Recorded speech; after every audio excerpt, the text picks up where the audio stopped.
definitions, and then the language on a potentially adding some language on a bottle bill as well.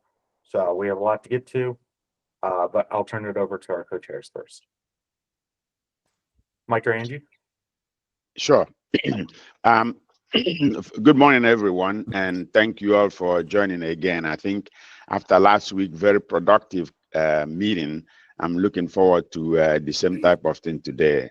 To Bradley's comment, we have a lot to cover, but really, I think we have a momentum now, so I'm really delighted that we are gathering to make this happen. So thanks again, and look forward to another collegial conversation today. Angie, are you on there? It doesn't look like Angie has done. So over to you, Bradley. Yeah, thank you. Let me just do a quick count. So 1, 2, 3, 4.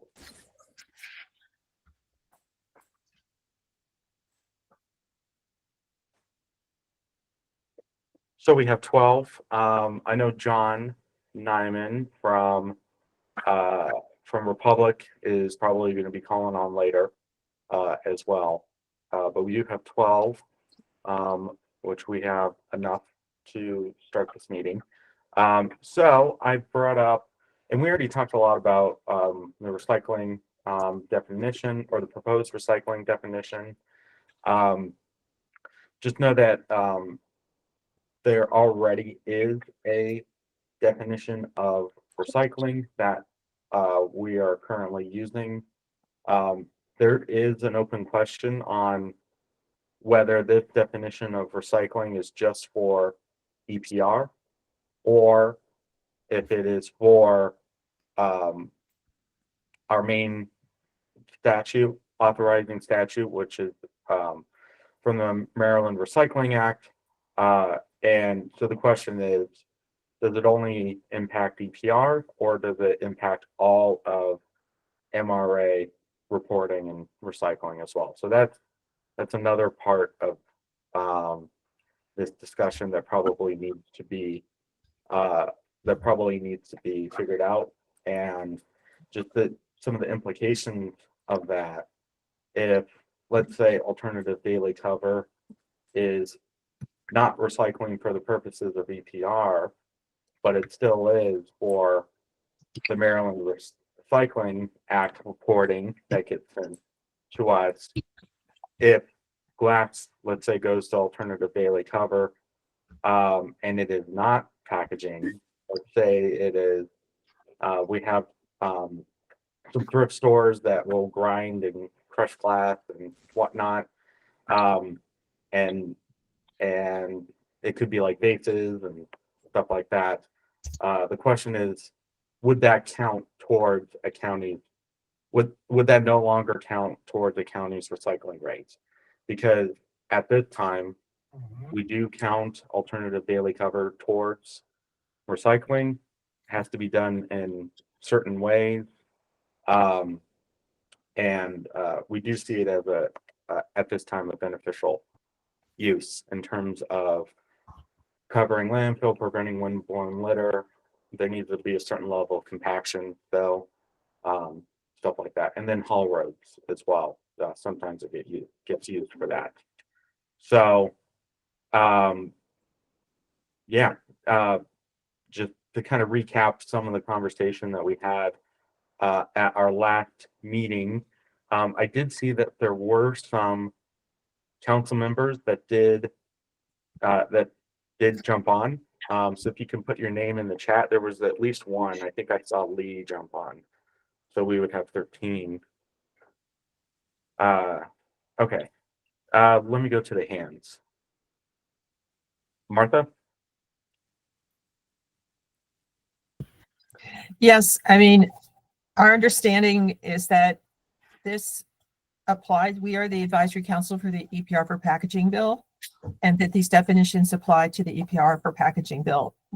Even though we might like to see changes in the state's definition of recycling, for all intents and purposes, this is what we understand it to be. And it's also in Senator Augustine's bill, SB 901. All those definitions are the prefaces of that for the purposes of this subsection or subarticle. These are the definitions. And so that's the way we're interpreting this. Yeah, and just so folks know, we did get some suggested, this would be 7, actually, right here. Some suggested edits from the Sierra Club, Trash Free Maryland, and the Glass Packaging Institute. So that's where these are coming from, right there. Thanks. Next hand, Scott.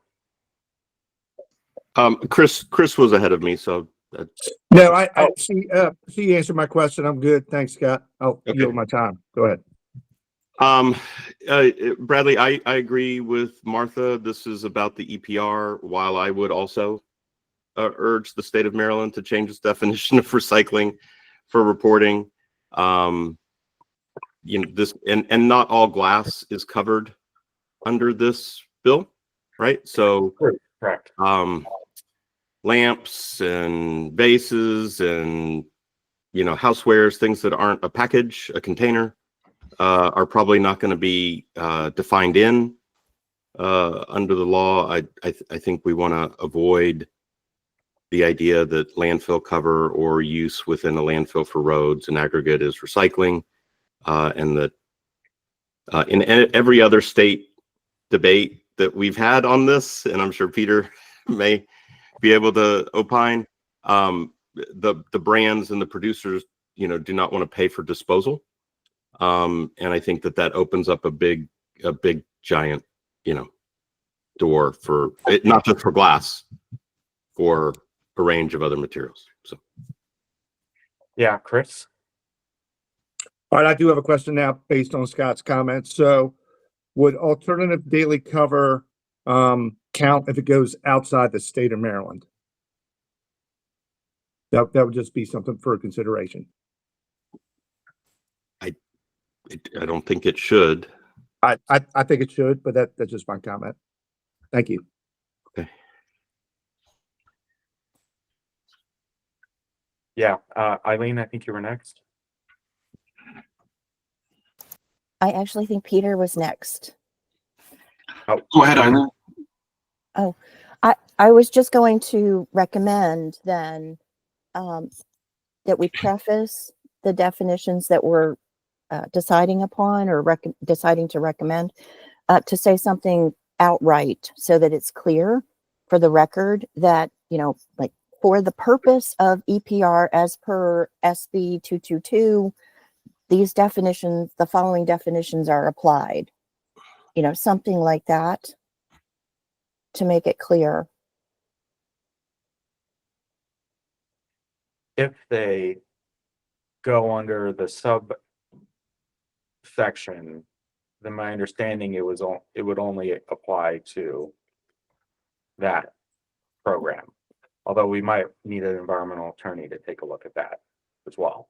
But Yeah, are you suggesting that we might need to add that clarity for the I purposes? think it's best for clarity because MRA is a major initiative, and we do have established definitions per MRA, and some of us have to deal with that constantly and report annually to Dave and company. So yes, I think clarity is best. Because if we are asking these questions, for sure, somebody glancing or perusing is definitely going to raise the point of, well, how come it says in this section here, but in that section on MRA, it says something different. Thank you. Yeah, and if it's not going to impact MRI, let's say you're getting your glass from somewhere else, you would probably have to do some mass balancing to figure out what's coming from packaging and what's not coming from packaging. So that there would just have to be a methodology that is developed for that. If this is the definition that gets into the Senate Bill 901. Chris? I'm sorry, good. Sorry Bradley, about but that. that's Let me take it down. Bradley. But Yeah, what you I- just said is how to apply the definition. What I'm saying is for clarity on the definitions themselves. Right. I guess if, let's say, packaging cullet gets mixed with some other glass cullet and then it goes to alternative daily cover, you would have to, the non-packaging cullet would count. Let's say it's getting commingled, but the packaging cullet wouldn't. So you would have to figure out how to do that accounting in terms of county recycling rates.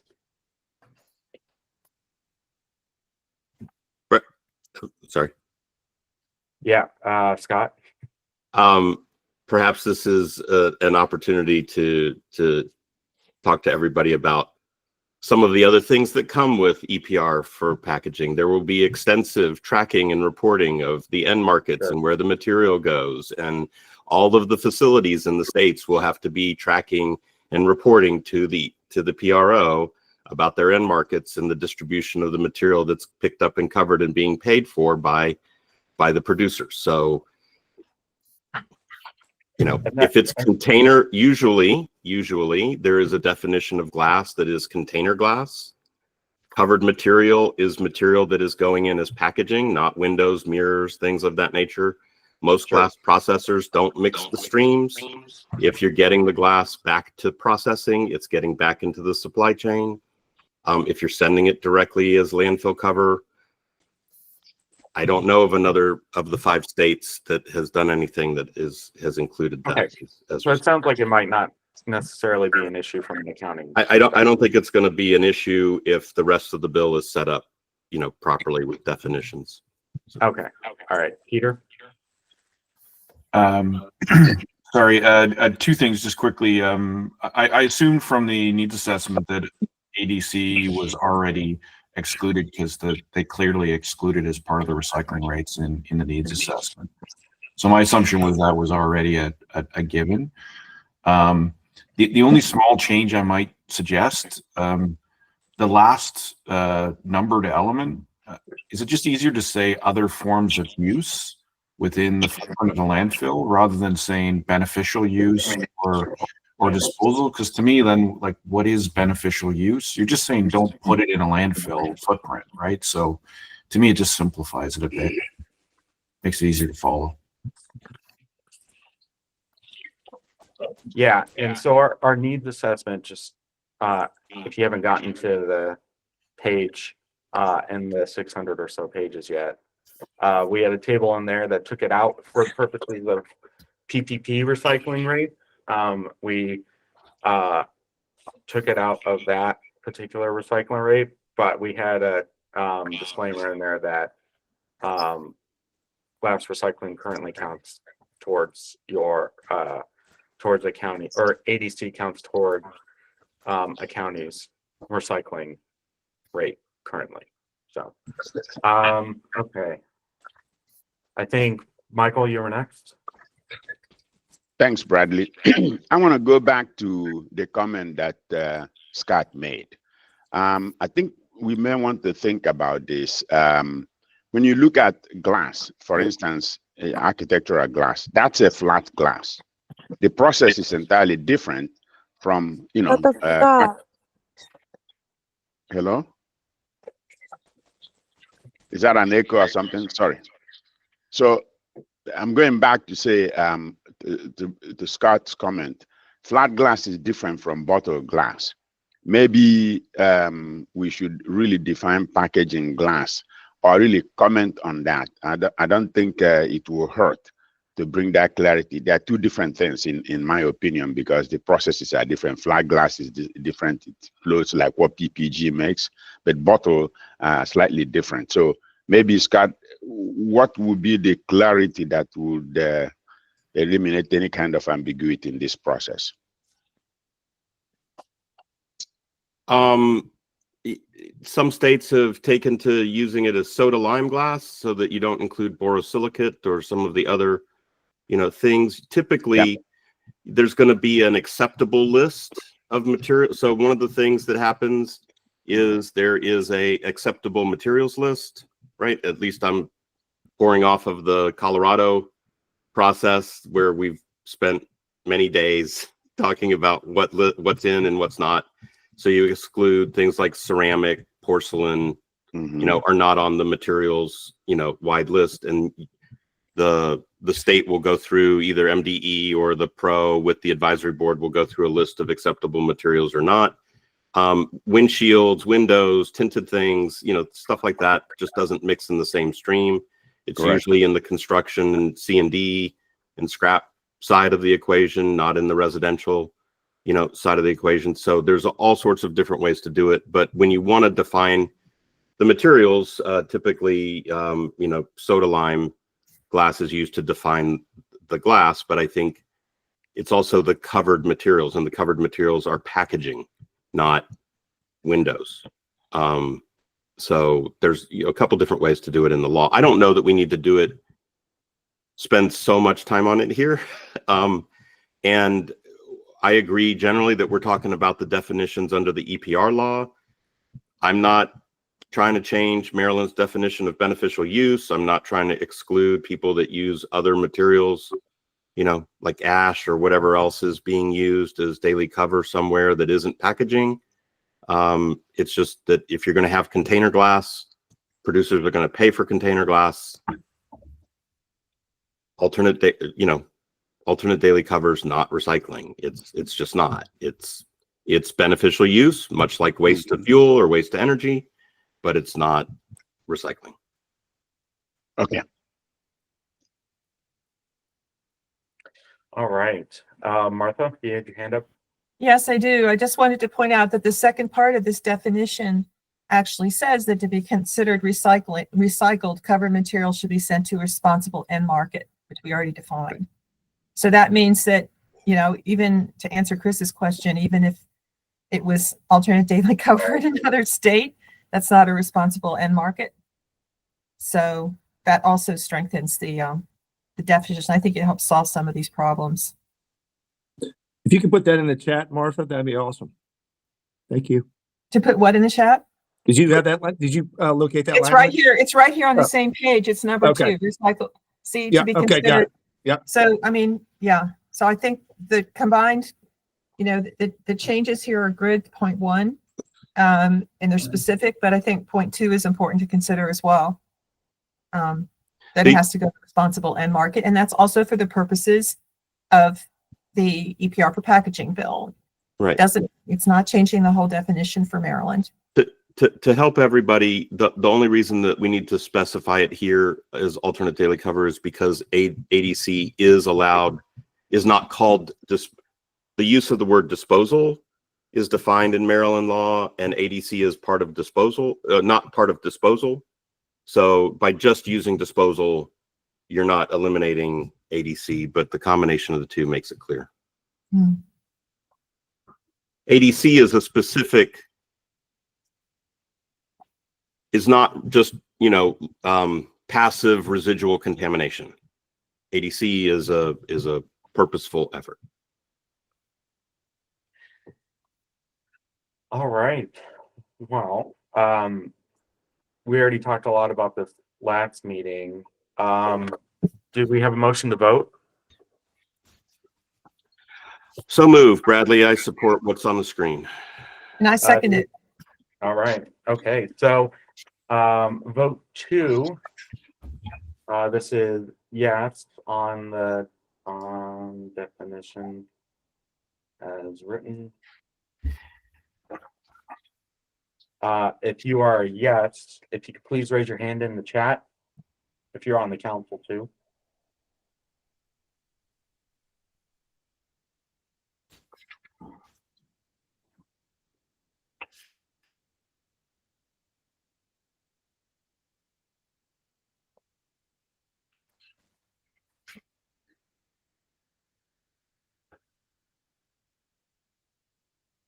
All right, so I saw 10.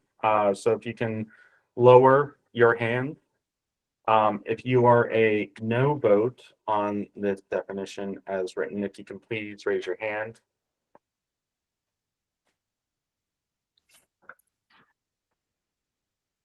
Nope.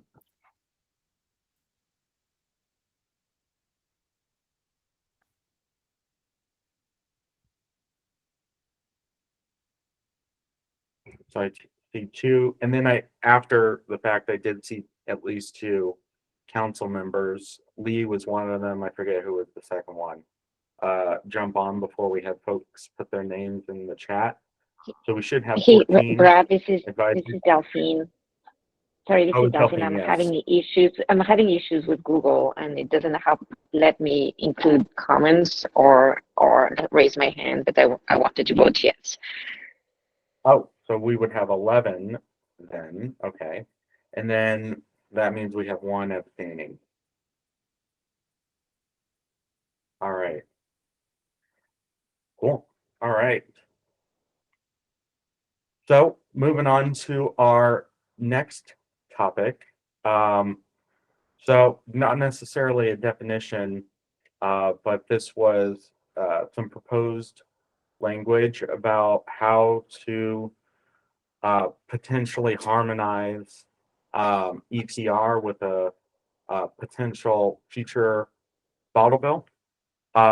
If you listened to the testimony, the topic came up, I believe Senator Augustine brought it up, but talking about if let's say there is a future bottle bill, there would need to be some language that would exempt anything that's going through the bottle bill process from EPR.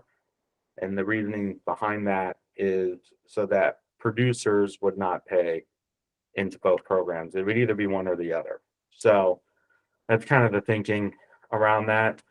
This was some language that was, I believe, proposed by the Sierra Club. So I'm just going to open it up for discussion.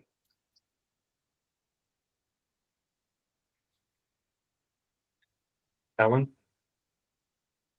Yeah, I think it makes sense. I know it's an important topic to some of the advisory members and a policy that is going to continue to be a priority. This language, I think, is fairly prescriptive, and would we be stepping in sort of to the legislative decision making on the deposit program? We support the Minnesota language. We support, I think, that same language maybe in other states. Peter might know.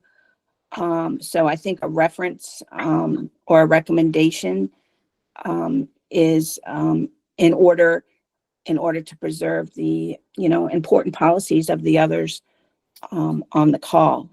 So that's my recommendation, the Minnesota language, but it's not something that that is of importance.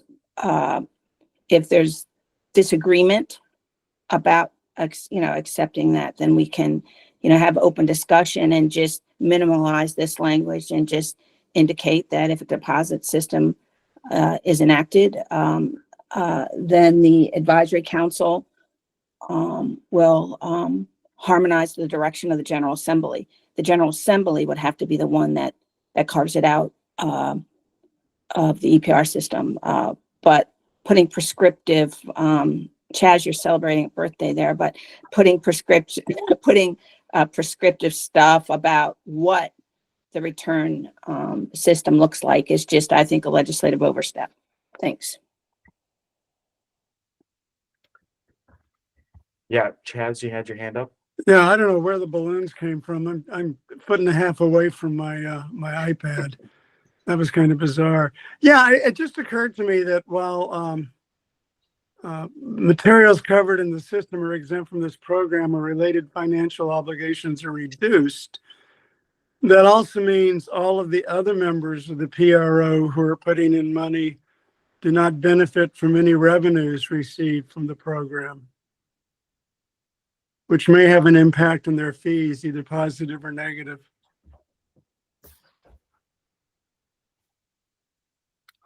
Ellen? I didn't mean to interrupt you, Chaz. We don't need to really labor over this. The bottom line is the policy hasn't passed. The General Assembly still has the authority to move forward on it. They'll dictate what that system looks like, doesn't look like, or its exclusion. So, you know, this, you know, I don't want anybody to think this is like a big blow up for us. This is not. The issue is the General Assembly has to act at that point in time based on what they pass, because we're not legislators. They are. Then it will have to be harmonized, whether deposit systems are in. I mean, whether those materials remain in or not is a determination at the passage of that bill, if that makes sense. Not here. I don't No, think. I agree. And Peter might be able to speak better to it, but I think Colorado had some very similar language too as well. But I'll go to Scott first. No, Peter didn't raise his hand, so there's two things. I generally agree with Alan. We don't really need to labor over this language. It is look, the law, the draft language that Senator Augustine has introduced specifies and calls out beverage containers very specifically in the definition of covered materials. He made reference to it in his hearing earlier in the week. Typically the states, Colorado is one of them, Minnesota did something similar. The states that have had a deposit program and enacted EPR all exempted the material that is covered by the bottle deposit program: Oregon, California, Maine.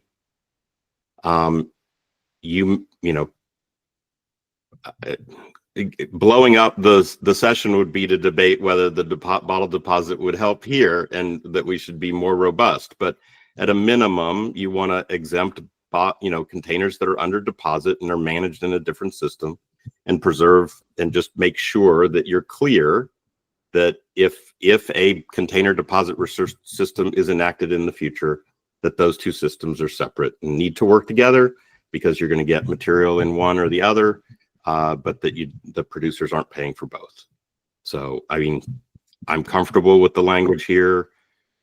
If anything, I'd add that Maryland has dairies that have returnable glass or returnable, that you have beer kegs, you've got, all sorts of packaging right now that is probably, under a deposit and reusable, refillable.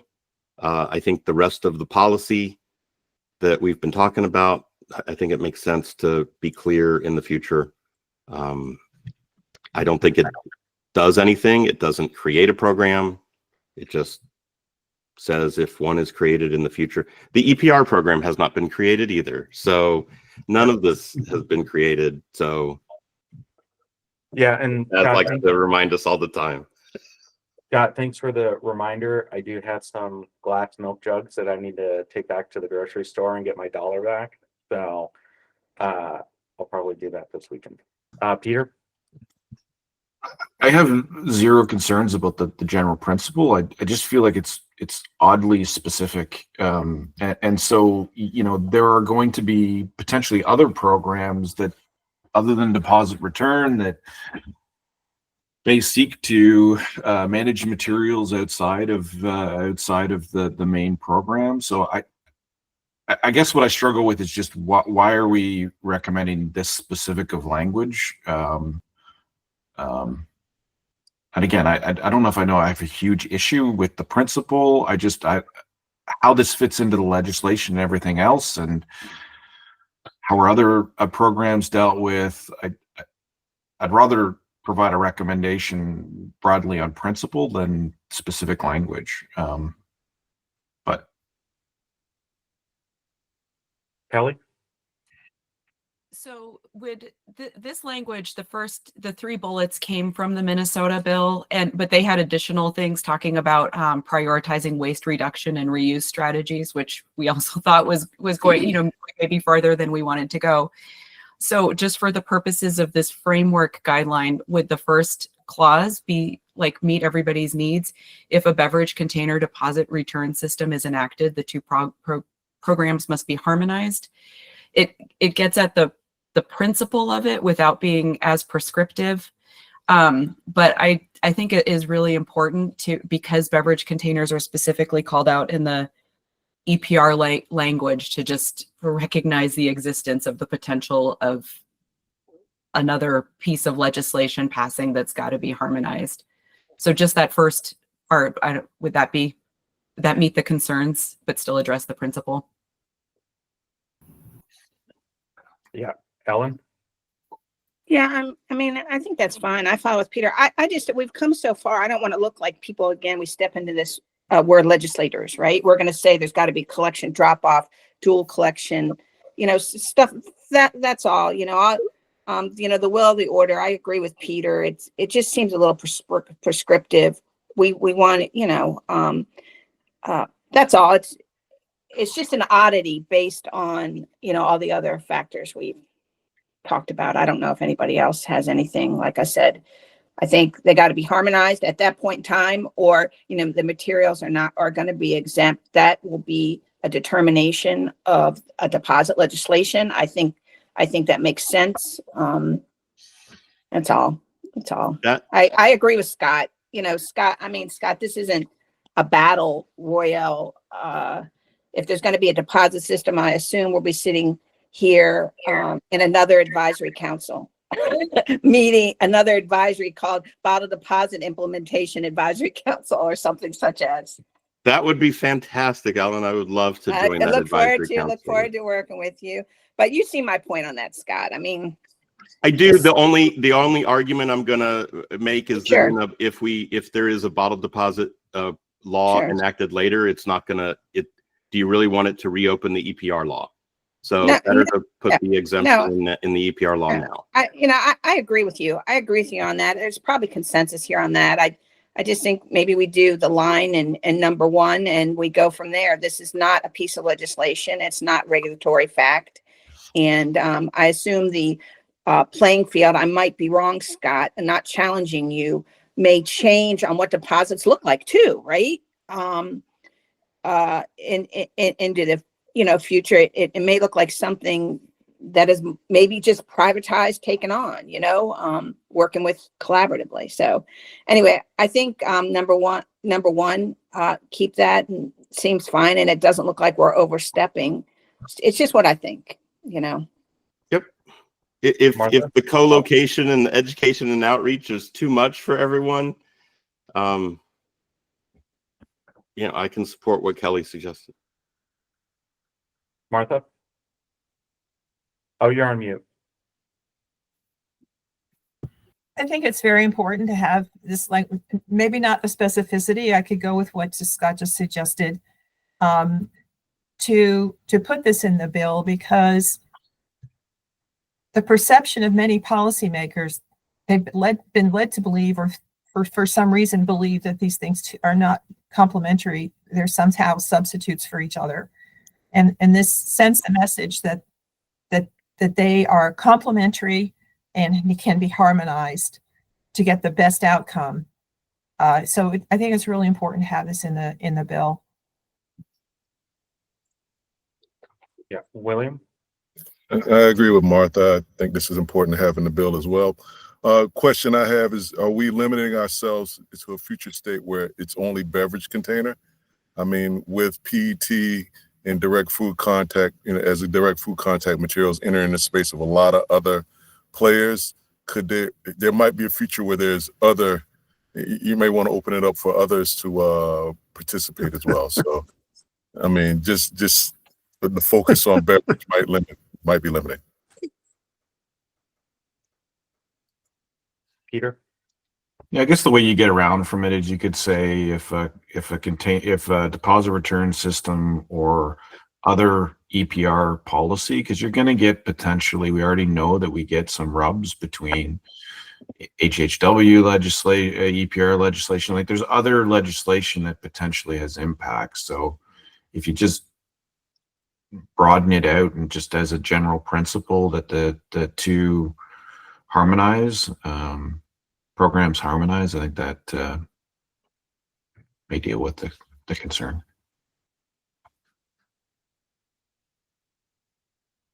Scott? Yeah, if we're ready to close it, I'm ready to close it. I mean, there will be a discussion. I mean, Peter brings up some important thing, Whoever, I'm sorry, I can't see who's with the one screen. I can't see the chat and the speaking and the thing. So I'm switching between screens.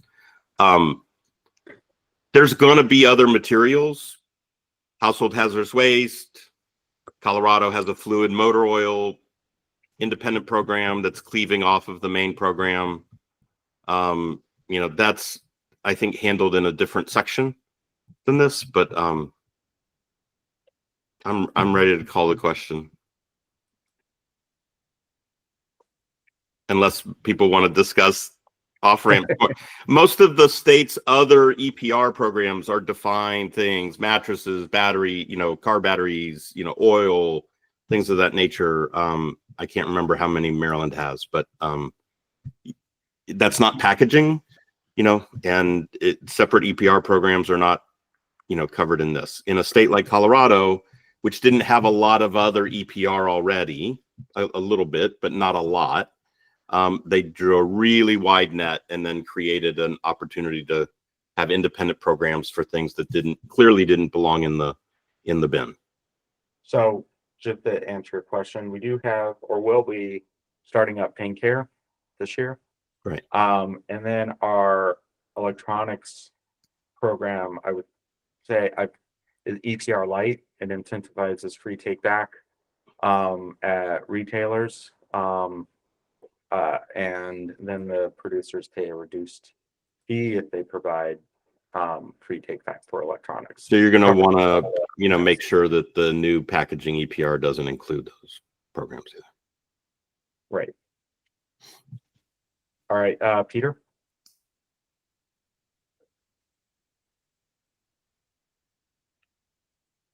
You're on mute too. Oh, sorry. Just if we're going to put the question, do you remove a beverage container and just say if a deposit return system or other EPR program is enacted? And then I think if you're going to keep one in, you just need to change in the deposit return system. You need to change it to in the other program or system. Covered materials covered in the other program or system are exempt from this program, or related financial obligations are reduced. Typically, our legislation refers to them as programs. Not all, but a lot of them do. So. Okay. So, but you just need to cover it in the next sentence because you just refer deposit return. So you don't refer to other EPR programs. So it just makes it seem like it's only focused on one. That is, I see what you're saying. Okay. And then a system program doesn't make sense. Or other.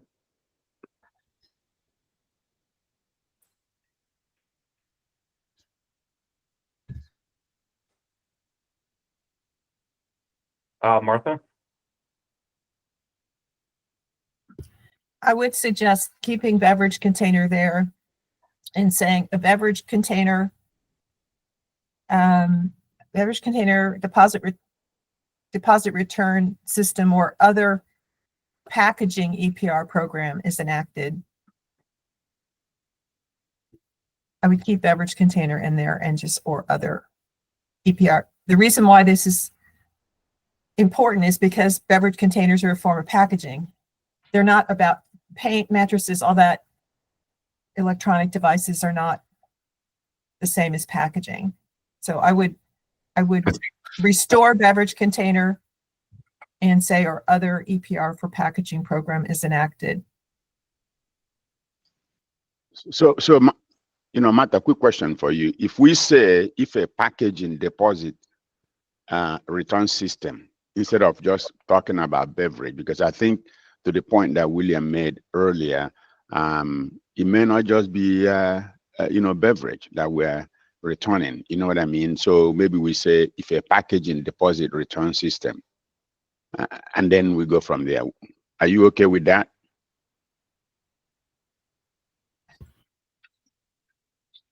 I'm okay with it, but I would prefer to have beverage container. Beverage containers are unique in that those systems reduce litter. and that's what's up for discussion in the other bill. Beverage container or other deposit return system. Yeah. No, For packaging. yeah, How's but that? What- Your what- your issue, Martha, is going to be, like household hazardous waste or household hazardous or special waste product EPR is focused on the product, not really the packaging, but they're capturing the packaging as well. So, yeah, I think you could probably deal with this if you just said if a deposit return system or other EPR program that captures packaging materials is enacted, and that may deal with, I think, the concern that you're pointing at. Martha, does that work? I'd still Or- like to, I'd still like to have beverage container in there as an example. Even if you add that other thing that Peter's suggesting, which is a good idea. Yeah, Did you- just for the record, I don't object to that, Peter. If she wants to use it as an example, we can just move on. I think Totally. intent is clear. I just wanted to I flag agree. that.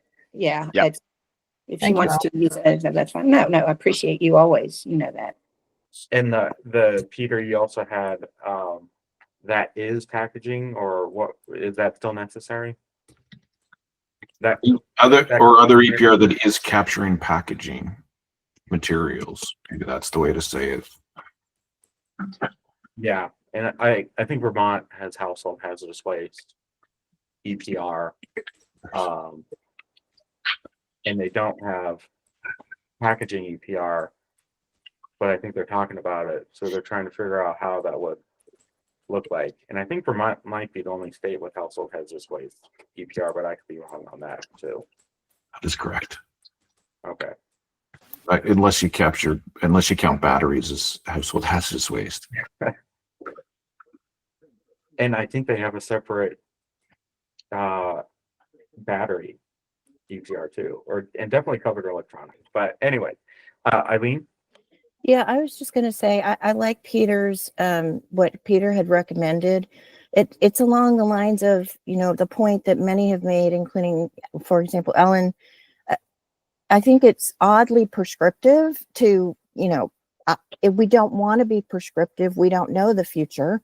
So I just feel as though the broader language or the more general language that Peter had recommended or suggested it covers everything and all eventualities, including the beverage container deposit system if it comes to be.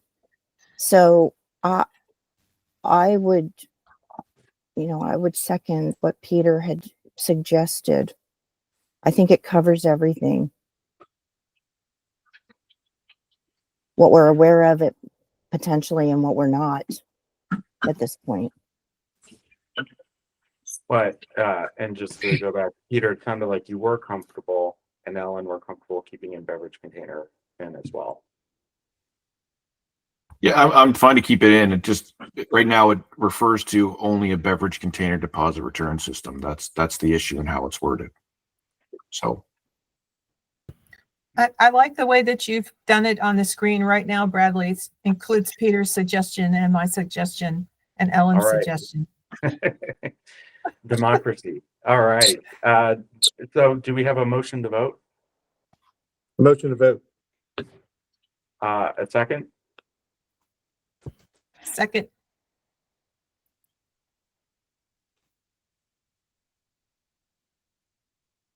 Not really a definition.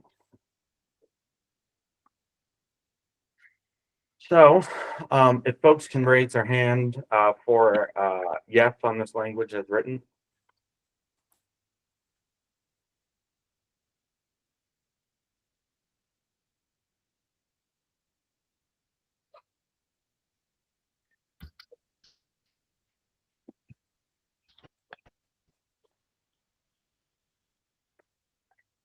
All right, we got all 14 people on the line.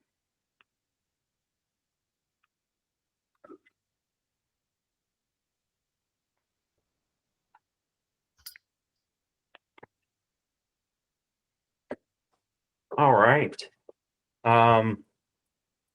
Cool. Wow. That was all that we had for this meeting. I did, since we do have some time, we also have to get the public comment as well. On Friday, we did a soft launch of the needs assessment, put it on our website. We sent it out to everyone who's on this meeting Monday morning. So I'm sure you all are diligently reviewing that. And then to answer Martha's question, I think our next meeting in March would be a good opportunity to talk about the needs assessment and just go over some of the findings that were in there. We've been getting some questions on the needs assessment, some of the methodology,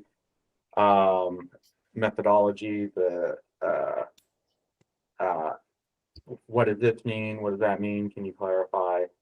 Stuff like that. But yeah, it'd probably be good to take a look at that as well. If our yearly report should also be published pretty soon, so I wanted to use one of these meetings to kind of go over that, because there are some trends that might not necessarily be captured in the needs assessment, just based on when the data was being collected. That might be beneficial to talk about. Yeah, I'm sure there's going to be a lot of discussion on that.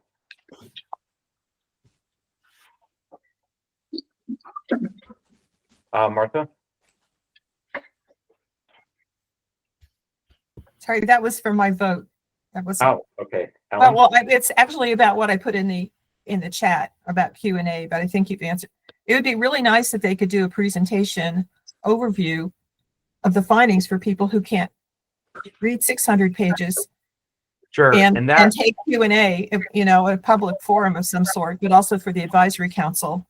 Right. That we'll have to discuss with our contractors because we're kind of at the end of our budget. So we just have to figure out how we're going to do that and go from there. Yeah, I agree with what Peter put in the chat.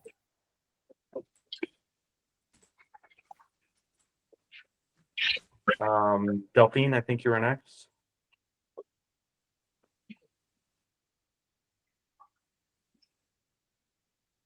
Sorry, I'm good. I just cannot unraise my hand. I don't know what's going on with Google, and I've restarted my computer and everything. It's not cooperating today. You call on me? Yeah, Chad. Yeah, I think it's very important that we review the needs assessment.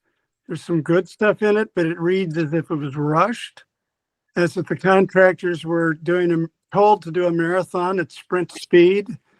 There are some significant errors in it, which, if they're not corrected, will only cause problems. And there's a lot of good stuff in it, but boy, there's some stuff that they did not handle well, and very key to the success of a program. Yeah, we can discuss that. Abigail? Hi. Yeah. I mean, I want to emphasize, I think that this might be the only instance where there has been a statewide needs assessment where there has not been a comment period or some sort of public opportunity for discussion. And I think that would be important and valuable. And we were created to give feedback based on the needs assessment, and we've had to do that backwards. And I worry about the collective of this group having our work attached to a project that happened simultaneous as opposed to together with. And so I just wanted to register those concerns again. Yeah, and I definitely understand that. I do. Many of the folks on this call were actually interviewed or filled out the surveys Yeah, for include, the needs assessment. So we did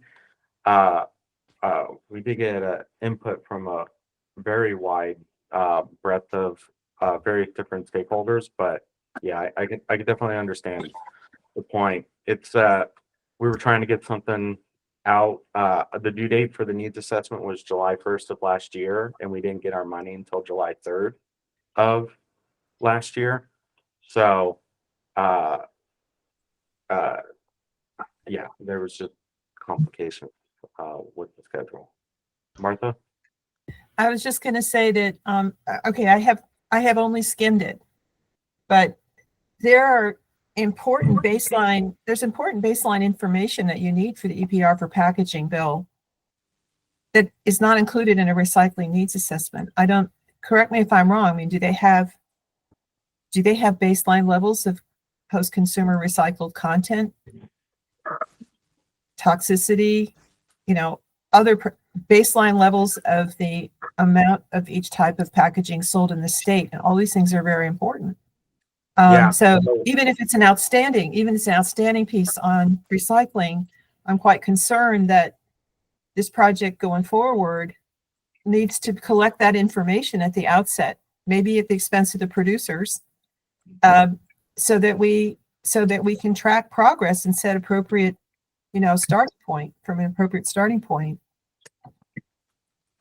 Yeah. So for the needs assessment, when we wrote our RFP for that, we aligned it with the language that was in the legislation.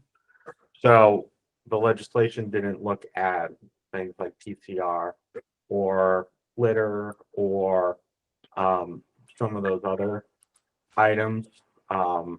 And so it would just be very hard to appropriate for money for something that's not in the authorizing statute.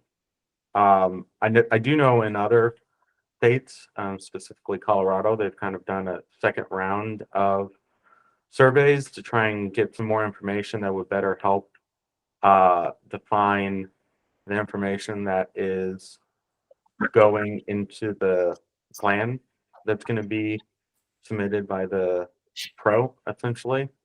So that might be something that that needs to happen. So yeah, Chris, I think you were next.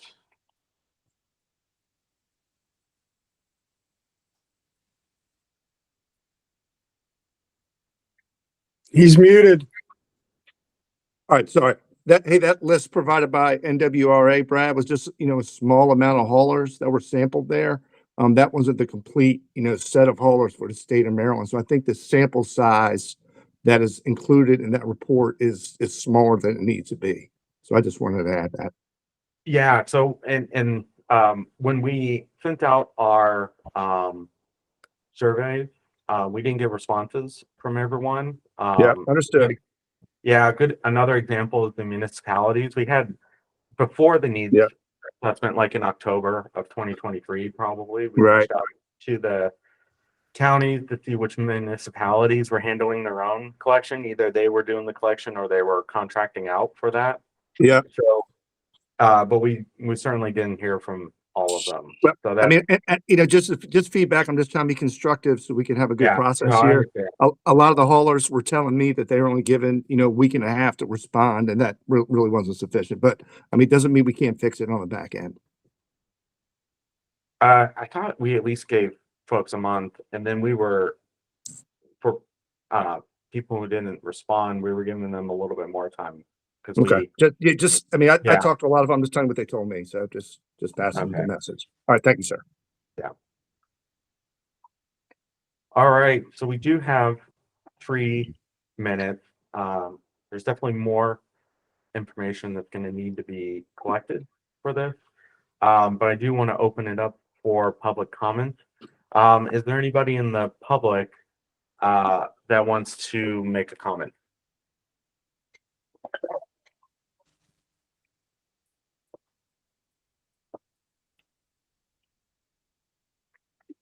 All right. Cool. So in terms of these recommendations, we had sent out that letter with the preliminary recommendation, planning on sending a letter with the full with these 4 recommendations that the advisory council voted on. We'll make sure that gets distributed to this group as well. But again, I just want to thank everyone for their input.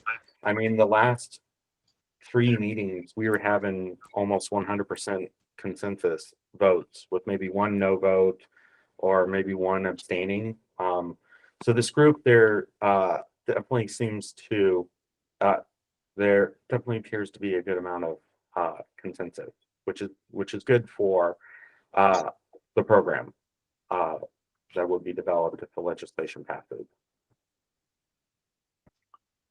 All right. Okay, Brad, just to say thank you to everyone. This has been a remarkable team. The way we've progressed has been very encouraging. So thanks to everyone. And I'm looking forward to our next meeting when we have real conversation on the needs assessment to borrow from Charles, the good, the bad, and the indifferent. So we'll be doing that. Thanks a lot. All right. Thank you. Talk to you all later.